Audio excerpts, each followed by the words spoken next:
strength, honor, discipline. You're listening to the 911 Buddy Check Project podcast. Here's your host, Daniel Mills. Time to wage war. What's up, everybody? This is Daniel from the 911 Buddy Check Project podcast. I got to get used to adding the podcast. Today, we are launching our first inaugural podcast episode with none other my good buddy, the man, the myth, the motivated medic, Anthony Falzone. What's up, brother? Hey, man. Thank you very much. It is a true honor and privilege to be the first guest on the 911 Buddy Check Project podcast. I mean, that's awesome, dude. You're taking my virginity. Oh, cherry popper. It's that flight suit, man. Is that what it is? Yeah. Only the blue ones, not the black ones. It's the Smurf, man. not the hot ones. my first flight suit at Lifesaver was a Smurf. I mean, it's hard to beat, man. I'm glad to see y'all are keeping the tradition alive. Yeah. So, how are you, man? Doing good. We're just waiting for that call. Got our shift duties done this morning. A little safety huddle and eating a bowl of fruit. Just yeah. Hashtag that vegan life. That's awesome, man. Yeah, one of the reasons I wanted to have Tony on.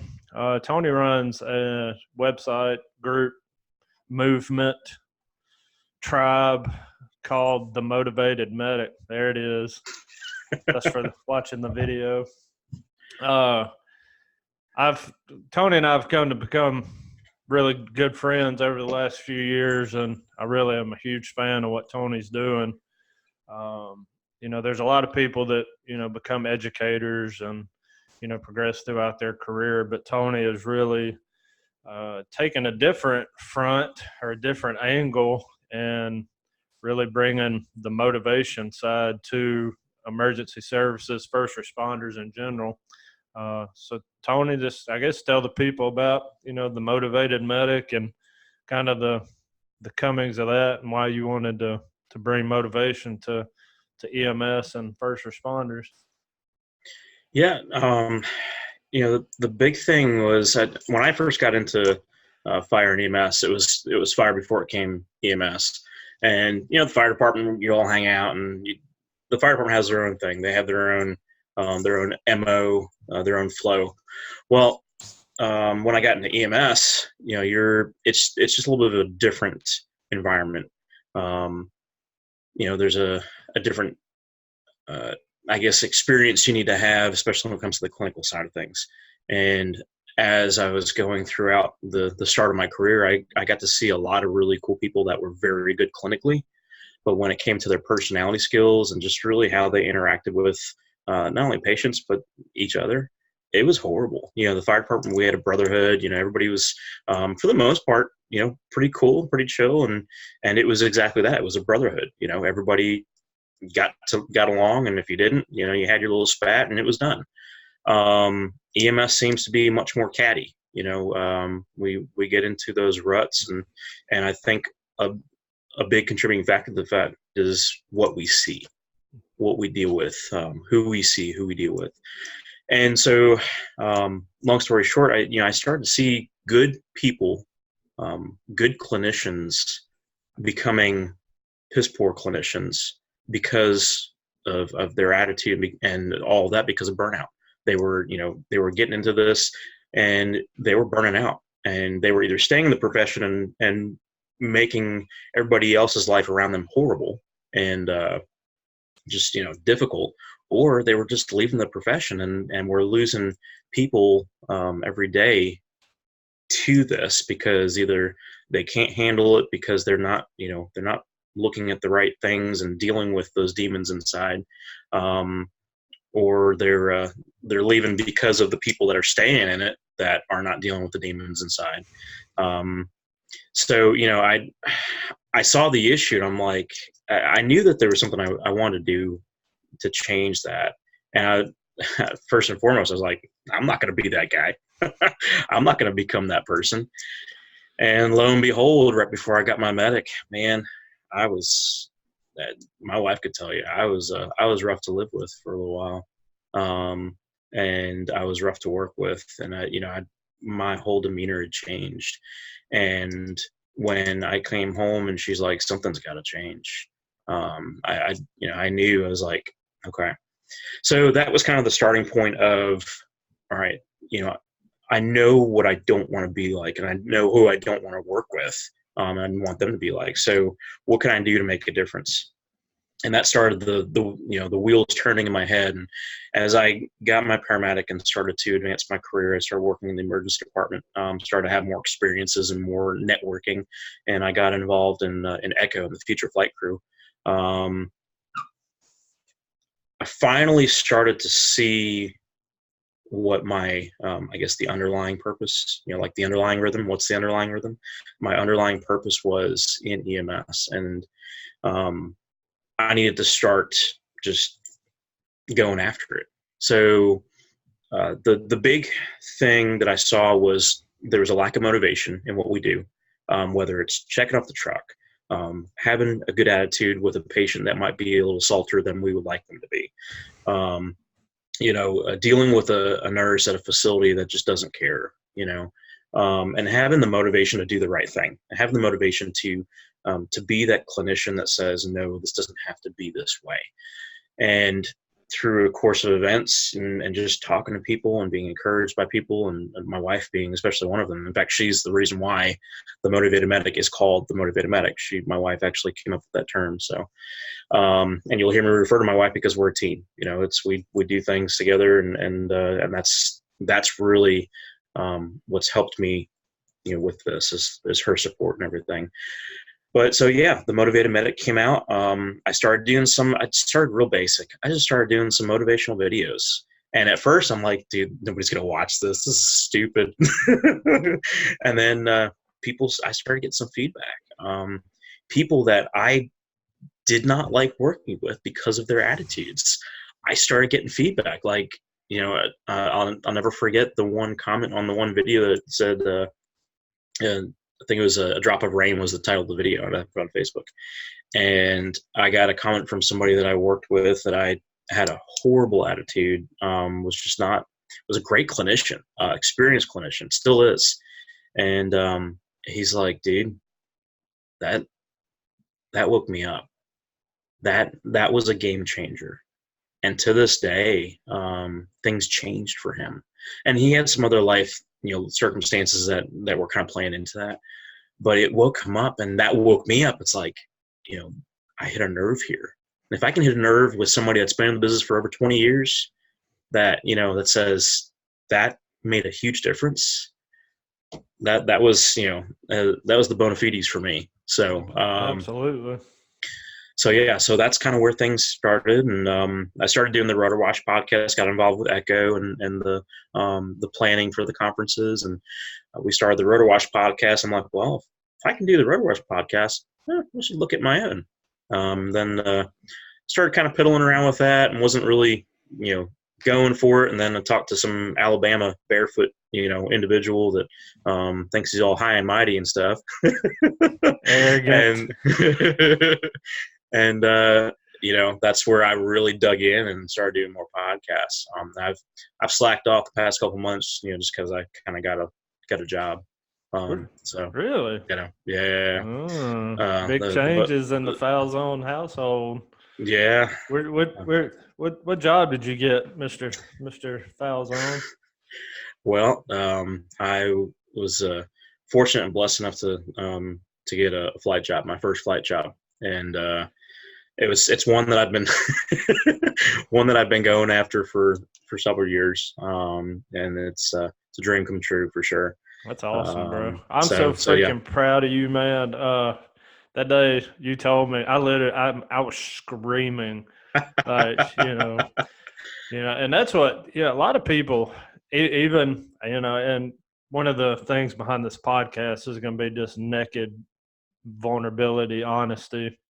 And one thing, like with you doing the motivated medic stuff, that's a path where no man or woman has ever treaded before, like, because we eat the motivated people, Yeah. The new people showing up with their Rescue Randy pouch and that smile on their face, the 10, 15-year medic wants to, just rip their face apart. And even, with me, like me and you talked about a few months ago, I knew I was burned out with flying, and I'd known for about a year. And we talked a lot about ego keeping us where we are, pride, excuses, whatever.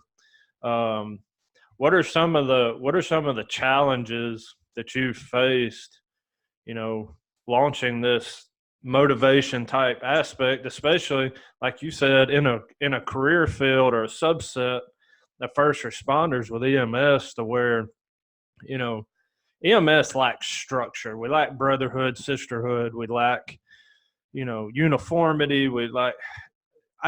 My love-hate relationship with EMS after 19 years drives me bananas. But that's one cool thing about you, is because you waged war, and like Gandhi said, be the change you wish to see.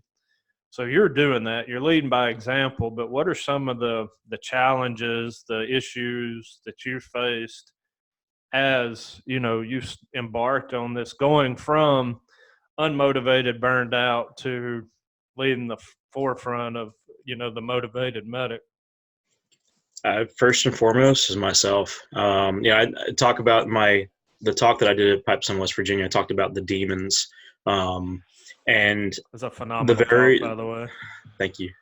The very first one it was me. I mean, I was getting in the way of my own passion, of my own mission, my own calling on what I needed to start doing. And I wasn't happy with the content I was putting out. I wasn't happy with, the way I talked, or even just the subject matter, or the length. I had to get out of my own way and allow what was on my heart and on my mind just come out, and quit putting a stopgap in there. Quit shutting myself down and just let it go. Another thing that that can get in the way is just work, life. We all live pretty busy lives in EMS and HEMS, and in emergency services in general. ER work, ER nurse, ER medic. We stay busy, and that was one thing that I had to really dial back and look at what was really important. Life, my wife and I, we just had a bouncing baby girl born 2.5 months ago. She just got a new job. All 4 of our kids just, are in school, and, we've got a lot of life changes, and, the whole, like Jocko says, you got to prioritize and execute, and it works, but you got to do it. Absolutely. And then, the other thing is our industry. I mean, you said I'm the only one doing this. I know other people are touching on it, but you're right. Everything that I do, that I talk about, is non-clinical, and I do that for a reason. You can pull up 50 podcasts about clinical stuff. You can pull up 50 podcasts about pre-hospital clinical stuff. And it's most of it is really good content, and there's a lot of information there. There is nothing aside from, what you're doing, what I'm doing, what Boomhauer's doing. There's nothing that deals with these demons that we're talking about and going into detail, and about how our industry is one of the most motivational industries, around. We just beat people to death. Like EMS, I tell everybody, just get out, do it for a few years, have fun. But I mean, it literally, the way that it's structured, the way that it's ran, just across the board, not individual services, but it's not set up to make people, healthy, vibrant, human beings, with these crazy shift hours and the workload. And I'm sure those you don't know, Tony's from or worked in Chattanooga area, and I'm sure the workload's the same there as it is in Birmingham, as it is in Chicago, New York, wherever. Like the mind, body, spirit cannot tolerate the workload that we put on, and the first thing that goes is your attitude. You get burned out, you get tired, you're worn out, unappreciated, underpaid, and it's just not. It's a recipe for disaster. It is. Yeah, and I mean, not to mention the industry challenges we have going on right now, and this is ground and air, but more so air with about to go with to war, so reimbursement, and you got all the legislation coming about, and we're in some probably the most challenging times that our industry has ever faced, and it's tough, and then we have a greater awareness of provider suicide, but that's another big thing. How many people know somebody that has committed suicide? It's too many, and that's so with all those demons involved, that's kind of what drives me. That's part of the challenge of being a motivated medic. I started to change that about halfway through doing all this from the podcast stuff. I was from the motivated medic to a motivated medic, because there's other motivated medics out there that have been around a lot longer than I have. But I just want to bring light to the fact that you can do this job. And it is just a job, but you can do this job. You can do it well. Let the church say amen. You can do it well, and you can love what you do, but you got to put your priorities in order. You got to put take care of those demons, because without doing all that stuff, you're going to hate it. You are going to hate getting back on that truck. You're going to hate getting back on that helicopter. You're going to hate getting back in that ER. I did it. Absolutely. And that's one thing, you and I've talked about it. We treat our mental health, attitudes, all that kind of like the gas lights on the car, and we see it on, and we're just driving by gas stations. We're like, we'll stop in a little while. And the further it gets, you start leaning under the steering wheel, thinking that's going to give you a little bit more. But, the thing with burnout, and I talk about it in my lectures, that's a mental health issue. Mm-hmm. That's a behavioral health issue. That is from a manager leadership, like that's an issue that has to be addressed in a positive way. A lot of times we treat, the burnout like they're the problem children, like they're, just a jerk or an a-hole, whatever. But how was your change received by your peers? Because they kind of saw burned out Tony, making this change from burned out Tony to, now this guy's running. He's a motivated medic now. And we all have haters, critics. They're like crickets in the grass. I have plenty. But how was it received by your peers and, people that had seen both sides? I mean, there's some people that, and there's some people that still poke fun. Oh, he's extra motivated. There's a motivated medic. Oh yeah. And I take it in good fun, because it's like, yeah, that's me. I haven't really gotten much in the way of negative feedback yet. I'm sure it's coming. I think part of that is because I've been careful, in the sense of I'm not going to go in, to a code and, hey, everybody, let's all be happy. Yeah, exactly. Jazz. Exactly. Because I know how it is when life is just kicking you upside and down the other, up one side and down the other. And I've learned how to approach those situations and approach those people and try to see what the need is. And then because once you deal with those demons and you deal with the challenges, then you can really start to put the gas, the pedal to the metal with the motivation and with the good attitude. But if you don't take care of that other stuff, you don't get, kind of like what you say with, when you have a stressful event, eat something, get some sleep, give it some time, and then start dealing with that. Absolutely. And it's the same thing with being motivated. If you don't eat something, get some sleep, eat the right things, and start dealing with the demons, you're not going to be motivated. You're not going to want to do, fill this role and be a great provider and do something great by affecting the lives of other human beings and love what you do. It's impossible. It is absolutely impossible. Just no other way to say it. It's like addressing, the signs and symptoms of a STEMI, but not addressing the blockage, So Yeah. like how would people, like if Tony was, head of ABC ambulance service or ABC helicopter, ABC fire department, police department, whatever, how would Tony, deal or work with, I hate the word deal, but how would you work with, mentor, the burned out 20-year people who are just riding it to retirement or just riding the roller coaster of EMS until we implicitly just die off? So the first big thing that you got to realize is, I don't care how long you've been in this business. I don't care how much longer you have left.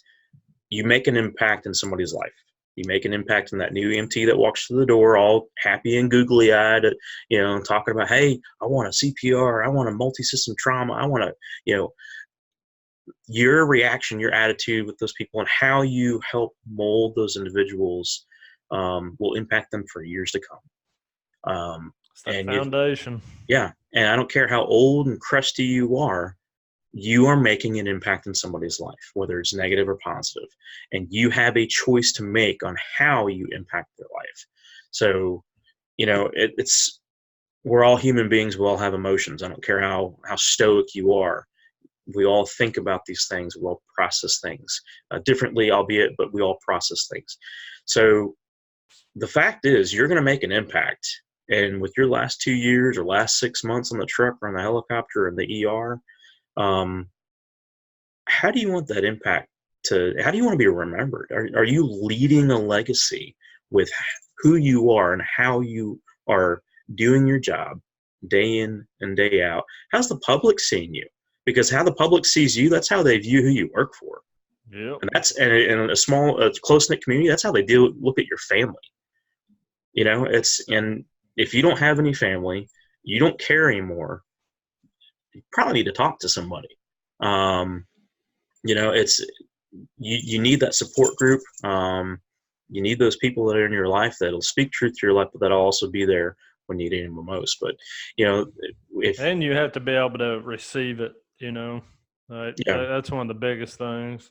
And that's for the challenges for the people that are trying to be that positive change. Don't give up on the crusty old farts that are, trying to wait until that time is done to where they can clock out and check out and be gone. We become so jaded, and I started to get to this point when I was getting burned out. We become so jaded as providers. We see the same patients, we see the same calls. We see calls that's like, I'm a freaking critical care paramedic. I shouldn't be, toting a dialysis patient. Well, guess what? That's another life. Yeah, they don't need all of your services. It's like all the tools in the toolbox that we carry on the helicopter. We're going to go up to somebody that, maybe cut their toe off and start putting a chest tube in? No. They don't need everything that we have, but they still need us. Do you feel like some of these issues that we deal with is like an ego thing? A lot of times we have to. Absolutely. I noticed when I first started flying, Eckhart Tolle talks about the ego as identification with form. And I know dealing with a lot on the mental health side of people that I, do peer support with and coach and all that. We identify with what we're wearing. And during my talks, I talk about you're really who you are when you're naked sitting on the toilet. Because that's our most vulnerable point. But there's a lot of truth to that. We have to check our egos. Everybody has them, and I think taking that honest assessment with where you're at. I worked with a lot of them crotchety guys that, been on the truck with them for 24 hours. At 2 a.m., I was literally wanting to wrap, saline tubing around my neck and hang myself from the bars in the back. But, our attitudes affect people. That's why I left the helicopter, because I took that. You and I talked, and I talked to my wife, and I was like, I'm just done. I'm done. Like, and the other thing about I call them crusty old farts, they're still people. I mean, it's not like they've lost their soul. They're not, unless they are, convicted killers or something like that. They're not evil people. They're people that they're burned out. They're tired. They're tired of seeing the same stuff. They're tired of seeing, that same grumpy nurse in the same ER day after day for 20 plus years, 15 plus years. They're tired. It's death by 1,000 cuts, Yeah, they're mentally and emotionally and psychologically just drained, and they're just waiting for that last day to say, peace. I remember my last intubation, our last RSI, I was just like, I'm going to do it because we have to. I don't want to do this. Like, I also believe that there's only so much bad, death, pain, negativity, that garbage can that I use in my lecture. Like, but there's only so much you can see, but you also have to be man or woman enough to accept when it's time to step aside, because are you adding value or are you just taking up a seat?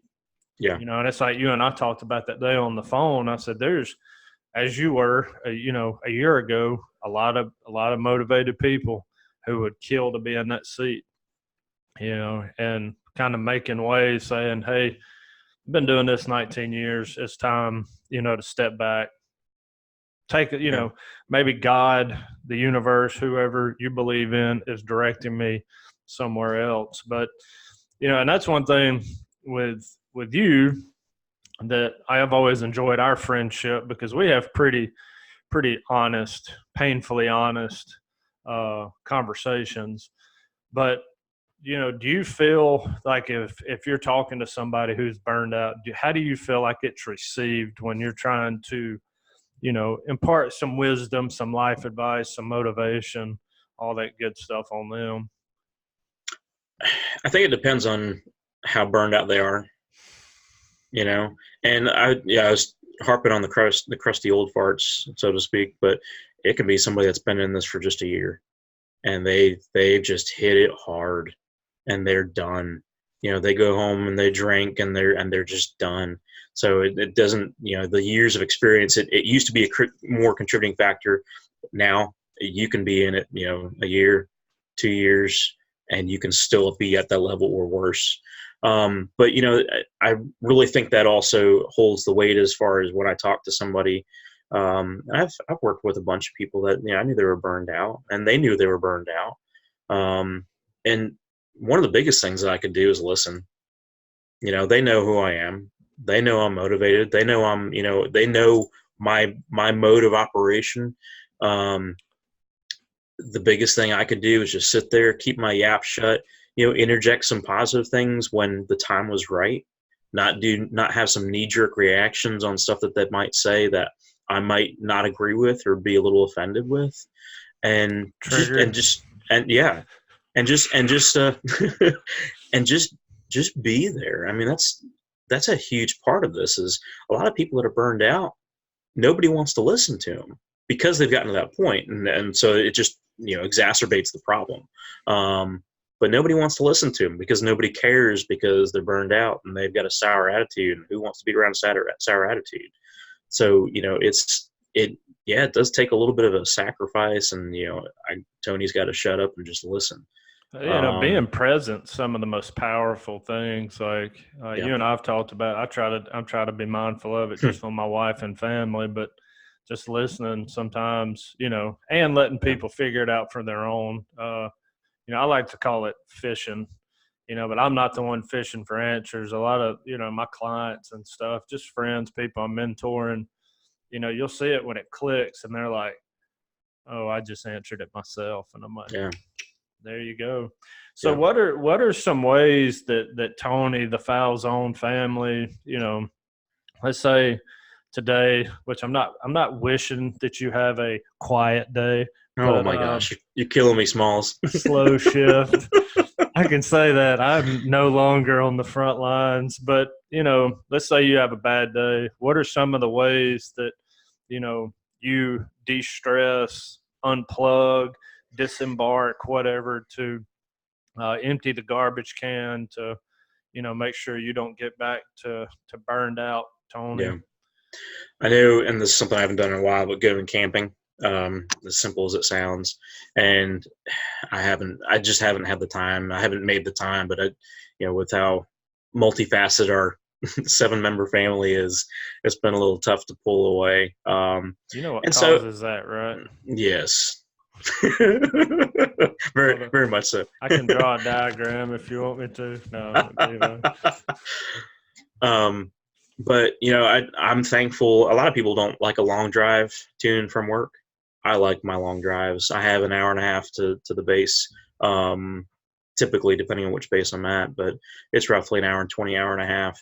And I use that time to listen to music, to just think and ponder. I'll throw in, if I miss church on Sunday, I'll throw in a sermon or something like that, and just think about what's going on.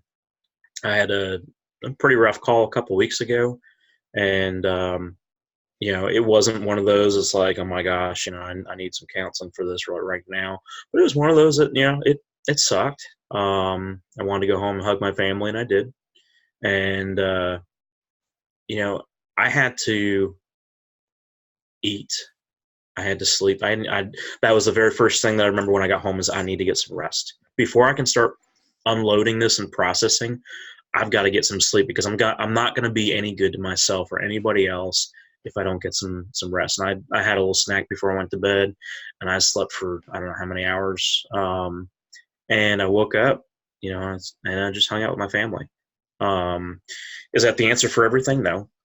But that is something that I do as far as a health thing. That I was sending you a bunch of pictures from nearby the base the other day, and I love being outside. I love just sitting and listening. When I go camping, unless it's with a really good friend of mine, I go by myself, because I want the only heartbeat in that woods, aside from the critters around, to be my own. Because I need that time. I need that separation from how busy we get. I hate large crowds, not because I hate people, just because I can't think for myself. And so I used to go to concerts when I was a teenager, and right out of high school and stuff like that. But unless it's a really good concert, I like being by myself, having those moments to where I can decompress, process what's going on. And my wife and I have gotten really good at communicating to where something has happened. I need that processing time, and she gets it now. Especially if it has to do with a death of somebody that I knew, or even an industry specific accident, like an air medical crash, or an EMS crew that got into an accident, somebody got hurt. We had an EMT that died a couple weeks ago, and it's really shaken the northwest Georgia and the southeast Tennessee area at Puckett EMS. So things like that. It's just being able to understand when I need to process, and just I need to check out for a minute, and also having those people that are around you that also understand that, hey, okay, I'm not going to ask him to do this, and this when he gets home, because I know that this happened, and he needs a moment to just kind of mull through that. I think you hit on a good point there. We need safe people. We need safe, positive, and it's hard. Like, you and I are lucky. Like, when I would come home from a bad shift on the helicopter, Kayla would know, and I'd tell her, but hey, just show me some grace today. Like, it's going to be, we had a tough night or whatever. But, a lot of times when we're feeling negative, we're feeling burned out, we're stressed or whatever, misery loves company. Oh yeah. And that's one of the worst things that you can do, is when you're upset, depressed, anxious, worried, whatever, go hang out with depressed, anxious, worried people who have a problem for every solution. Yep. You know, and having good quality men and women, you know, it's like the Bible says to seek wise counsel. You know, I wouldn't go ask a baboon life advice, you know, so why would you go ask someone who's negative or, you know, hateful, like just not in a good place? Hey, what should I do with my life right now? You're not going to get, you know. Yeah. But, And, you know, it's, I kind of gave, and this is a little preview of the podcast. I'm working on some more podcasts, and you know, I talked to you about my next podcast. It's going to deal with perspective, and you know, we talked about our wives. Well, my wife, I was getting ready for my first shift last Friday. Or last Thursday night. And I was like, you know, I got to get to bed early. Got to get the kids down to bed early. And you know, of course, when you make plans, what do your kids do? They just completely annihilate your plans. So my dude, man, Dempsey, he's not quite 5 yet. He was just not having it. And he's like, I want you to put me to bed. I want mom to put me to bed. And I'm like, I looked at my wife. I'm like, I'm 20 minutes past when I should have been asleep. And I'm just like, ugh, you know, and I go into the room and I'm like, dude, you got to get in the bed. And she looks at me. She's like, Anthony, treat this like you weren't coming home.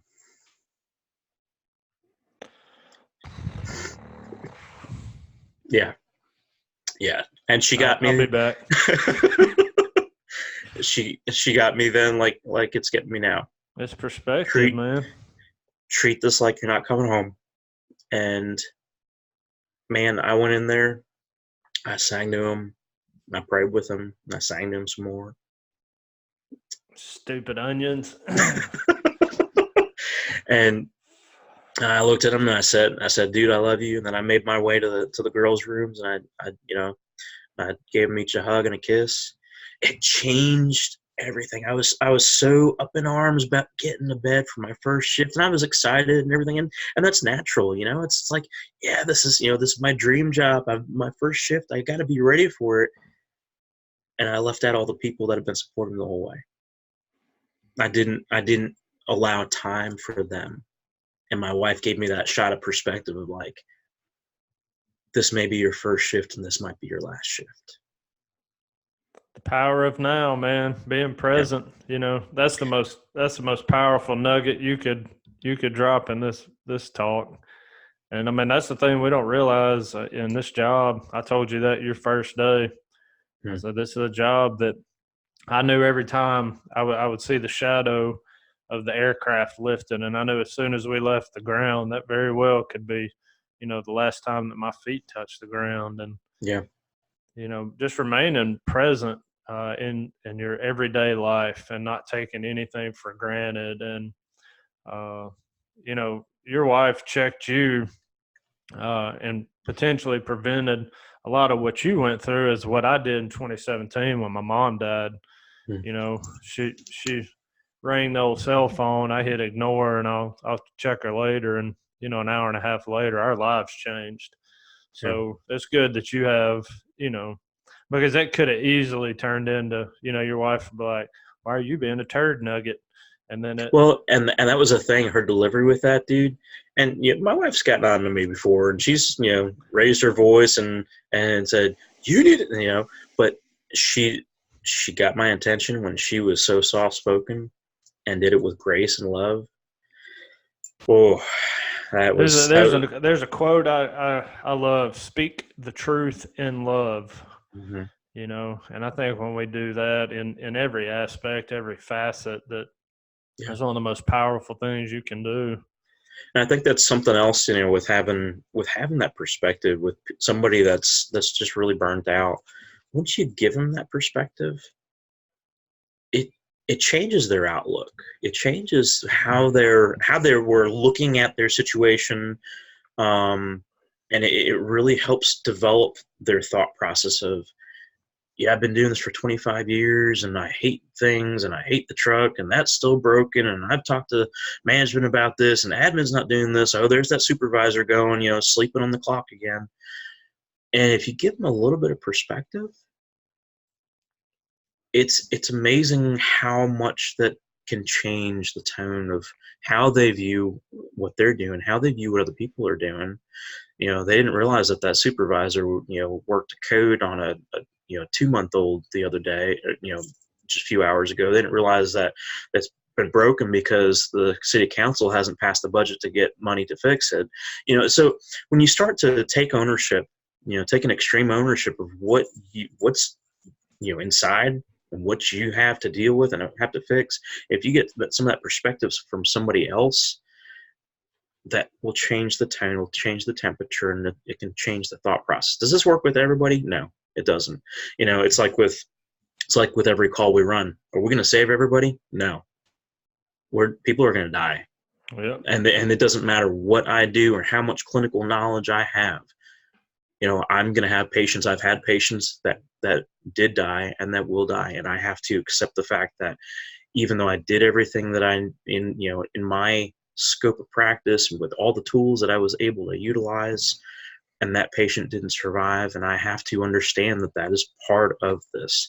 And with being a motivated medic, I have to understand that there's some people that no matter what I say, no matter what I do, they're not gonna, it's gonna fall on deaf ears. They're gonna continue doing what they do, and I can't force them to do it. I can't. It's got to be them.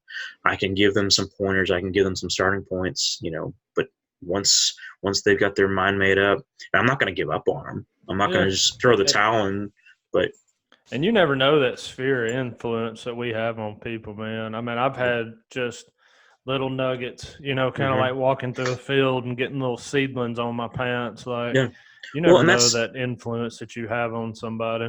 That's how I view, the drug addicts and the alcoholics that we see. And that's my big pet peeve is when these people are tossed around like they're the scum of the earth. Yeah, they're acting like the scum of the earth. Yeah, they're making some piss poor decisions. But you never know who's going to be the actual tiny little bit of change by being a nice person. We don't know what got human them decency. Exactly. We don't know, and this goes for the burned out. It goes for the addicts, the angry people, the liars, the cheaters. We don't know what got them there. People that judge me, they don't know how I got to, where I came from. People that judge you don't know where you come from. So it's just having that compassion. It's the CAF that I talk about: compassion, acceptance, love, forgiveness, and empathy. In all aspects. Like if you do that at work, your home life, relationships, marriage, I don't think you'll go wrong with anything. Yeah. And I do want to touch on, you talked about the nature thing.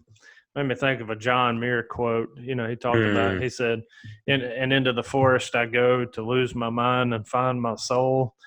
That's why you like going camping and you like getting out hiking. I think that's why we're friends, because you like the outdoors. But I mean, there's studies that show that just taking a walk through the woods will lower depression symptoms by 70+%. And that's one of the reasons why I like going by myself, because it's hard when you've got other people around. And not to say it's impossible to do, but like when I go hiking, it's during the week when everybody else is working, but there is a true beauty and something therapeutic about getting out, turning the phone off, and just being outside. It really is. We weren't meant, we're beings that were not meant to be inside of buildings or wear shoes all the time. I went to college with some barefoot people. They had like a club. It was hilarious. Hippies. I mean, I'm telling you, man, when I decided to get sober,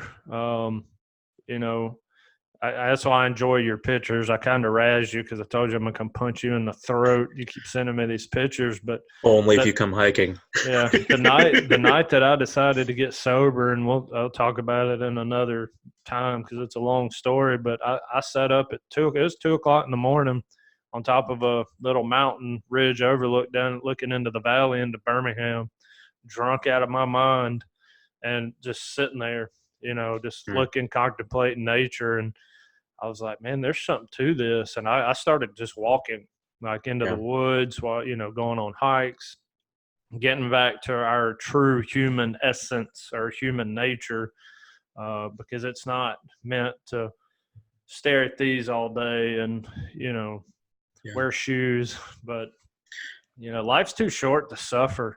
I put that on Facebook and Instagram the other day. Like, life is too short to live burned out and grumpy and mad and angry and hateful, and it's just not. And that's one thing I've always adored about you, and yes, adore for the manly. Like, I love you, bro. Because you've taken a chance at changing the course of EMS and first responders, and really putting yourself out there. You walked your talk, or walking your talk. Not only the weight loss, which is awesome, your vulnerability to put yourself out there, to say my successes, my failures. I used to be grumpy. Now I'm, the motivated medic. There's a Mark Twain, and I may not butcher it, but said in the beginning of change, the patriot is a scarce man and brave. Yeah, brave and hated and scorned. When his cause succeeds, the timid join him. For then it costs nothing to be a patriot. Yeah. So basically, you're at the forefront of this. And it's cool watching the following growing and seeing, the motivated medic stickers and, the same with mental health. I mean, there's a couple of organizations that have paved the way for the 911 Buddy Check Project. The Code Green campaign, I think they were probably one of the first, to really stand up and say, like, hey guys, like, this system's kind of broken. Like, what's going on? But, that's what's awesome with the motivation stuff. Cause every morning people ask what I do in the mornings. I get up, drink a couple big glasses of water, a little Himalayan sea salt, some lemon, stuff like that. It's and then good. It takes, and apple cider vinegar. It takes getting used to, but I turn on motivation podcast or YouTube videos. Like there's literally, I think it's like Motivation Kings or something like that. And I mean, it's Tony Robbins and Les Brown and, Jocko. Like you ever like, I don't care if Satan himself is tap dancing on your door, put in the podcast or the YouTube video Good by Jocko. Yes. And literally if you just like take on that mentality, that perspective of good. And like you hear Jocko say it, he's like, good. But if you take that on, no matter what happens throughout your career, throughout your life, your relationships, your marriage, friendships, getting pulled over by a police officer, it's good. That, and good is perspective. Yes. Hey, instead of, like you had a rough call, and you and I were talking about it, and I was like, what is it teaching you? That's that perspective. Yeah. It teaches you kind of like your wife checked you, which when I meet your wife, I'm going to give her a hug because that was rough. But, if you don't have anything in this career, have perspective. Yeah. And I think as long as we operate on that, at that threshold of good stuff's going to happen, bad stuff is going to happen, focus more on our life ratio than our death. A lot of times we just focus on that death ratio, but really just keep in perspective, man. Yeah. So my last question, we've been talking for a minute, but if you could change, like if you had a magic wand or a genie, like Aladdin, and could change anything in EMS right now, and I know that's a broad question, but if you could just say, this is Tony's last day, this is your last day in EMS, you're about to hang it up for the last time, what is one thing that you want to leave with first responders as you trot off into the sunshine or, into the sunset with your wife and your kids?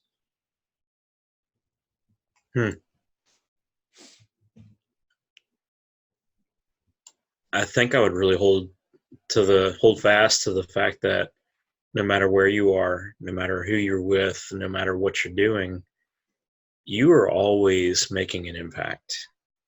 And if I could change anything, it would be that everybody would realize that everybody would realize that they have an impact on the culture of what we do, on the culture of our society, on the culture of healthcare, and that impact can negatively affect this culture or can positively affect this culture. That's probably the biggest thing that I can think of. Is just recognizing and understanding that we all play a part in somebody's life. We all play a part in some circumstance, somewhere or another, because we're all, our decisions, what we're doing, what we're eating, what we're saying, how we're saying it, all has an impact at some sort, whether it's to us or to somebody else. But that realization, when you realize that you have an impact with your words, with your actions, with your what you consume, that's huge. Impact. Tony Falzone, the motivated medic. We're going to have to make a little video on that. Impact. I need Jocko's voice. That's powerful, man. Dude, I want to just love on you for a minute and tell you I adore our friendship, adore you, your family, what you've done from beginning to end. I think, you're setting the tone and the standard for the rest of us. And, everything from your weight loss journey to, recognizing burnout to chasing your dream as a flight paramedic. And I've screamed a few times during our friendship, all out of, good stuff. But when you sent me those wings pinned on you the other day, I was just like, that's what I'm talking about. So, for everybody out there, if you want to see what it takes to get to where you want to be and to live the life that you want to live and to, have the career that you want, following the motivated medic, taking his life advice, his life experiences and guidance will get you to where you want to be, and setting those goals and intentions and really just waging freaking war and not settling, like never settle. So tell everybody how to find you, where to follow you, all your social media, all your contact info. You don't have to give your cell phone number. So you can go to motivatedmedic.com. That's my website. You can look up the Motivated Medic on Facebook, Twitter, Instagram. Just look up Motivated Medic. And my email, it's the only different thing because somebody has motivatedmedic@gmail. So I hope he's a motivated medic, and if so, that's awesome. I'm not going to fight him for it. But my email is motivatedmedic@gmail.com.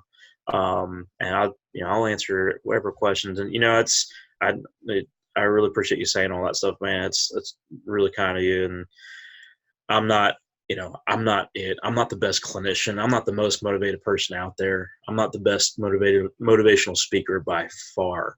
I just saw a need, and I know what's been working for me, and I just wanted to share it with other people, and maybe they'll join me on the journey, and hopefully impact their life to a point.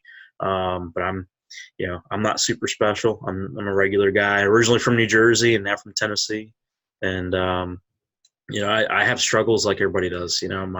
My marriage isn't perfect. My kids aren't perfect. I'm not a perfect parent. I'm not a perfect dad. I'm not a perfect flight medic. And understanding that we are imperfect and that we have those challenges, and learning how to mitigate those challenges, and just respect life, just respect the people that we come into contact with, not only our patients, but the people we work alongside. is absolutely key to making that impact that I talked about a little bit ago. So, but man, thank you so much for people when they stumble. Yeah. Oh man, I told you I wouldn't want nobody else here on this first one. You now have my podcast hosting virginity. That's something that nobody else can say. So, you cherry popper little devil, you. So, dude, I appreciate it, man. Be careful today. Will do, man. You're out there piercing the sky, having a quiet, slow, uneventful shift on the helicopter. It's a good thing I'm not superstitious. Right. All right, brother, man. I appreciate it. Thanks, man. And folks, thanks for joining the first podcast of the 911 Buddy Check project. Many more to come. Check out 911buddycheck.org on all the socials at 911 Buddy Check. Twitter's at 911 BCP Bravo Charlie Papa. And we'll see you next time. You've been listening to the 911 Buddy Check Project podcast, part of the Flight Bridge Ed podcast network, setting the standard for physical, mental, emotional, and spiritual health and wellness. No excuses, wage war.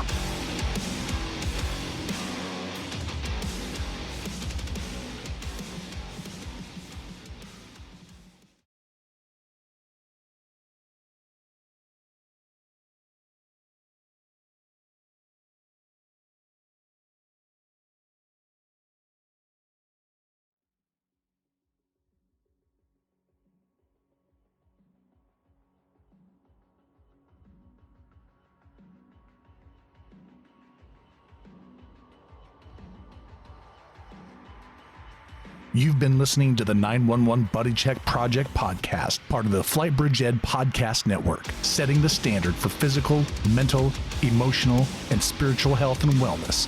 No excuses, wage war.